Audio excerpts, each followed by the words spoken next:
So if I could write a policy regarding steps of what we should do, right, to make tech, to make software and hardware more sustainable, I would start with transparency and reporting as a first step, right, to know exactly what is the impact of using a particular software and hardware. So at the moment it's unclear who is responsible, for example, for the carbon footprint of a particular product. Is it the manufacturer that designs the particular hardware, or the data center that is purchasing that particular hardware? Or is it the end user, right, that is using the data center, that is using the particular hardware?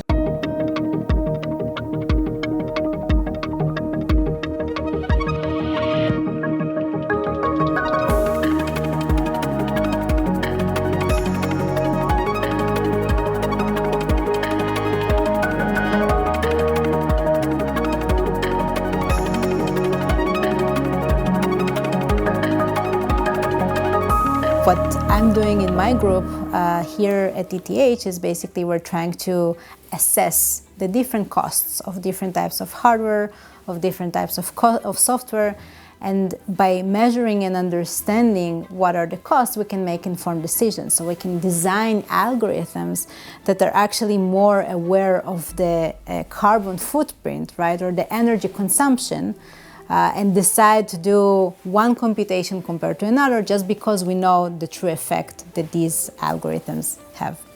There are actually a lot of perpetrators out there that we are not thinking about. I mean, there are the obvious LLM training, right, and video streaming, which actually consumes a lot of storage and operational cost, right, and data movement in the internet. But other than that, we have cryptocurrency mining, for example. They consume enormous amounts of energy, similar to the energy that a country consumes. Then we have chip design that actually consumes enormous amounts of water.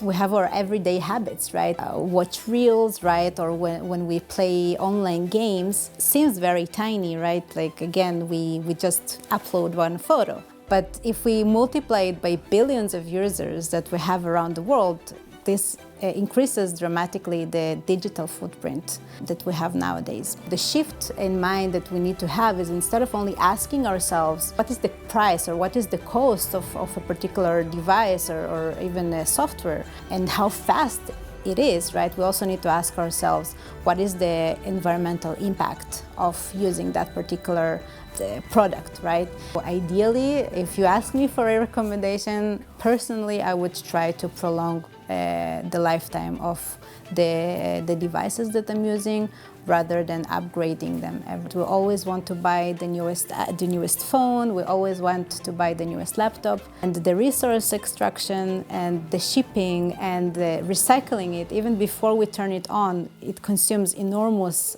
resources, right, and enormous energy. I think with software it's a little bit more complex, right, and we don't have very good understanding so far, right, like how green a particular software is, right, and we need to do more research, right, to understand. In my group at ETH, we have actually developed a tool that can measure how sustainable a particular software is. It's a fine, granular tool that allows you to test software, and there are also other very amazing tools out there.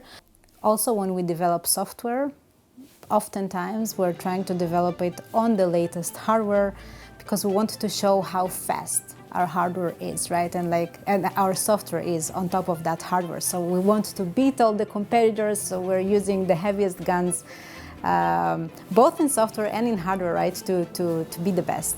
But this is why I was mentioning that we need to look beyond the cost and how efficient. It's basically like transportation. I can give it as a good example, right? So when we have different sizes of packages, we don't want to get a huge truck that ships a very small package or an envelope from one place to another, because then we burn a lot of fuel, right? So ideally, we would like to match the type of packages that we have to the type of vehicles that we're using. So small envelopes with the bikes, and medium one with vans, and huge packages with trucks. We as software developers should also aim to reuse hardware that we already have. We do need to develop new software for new hardware, right? Because this is the innovation and this is the next generation, right? But if we look from the sustainability point of view, we also need to be able to reuse the hardware that we already have and to try to build the software as efficient as we can.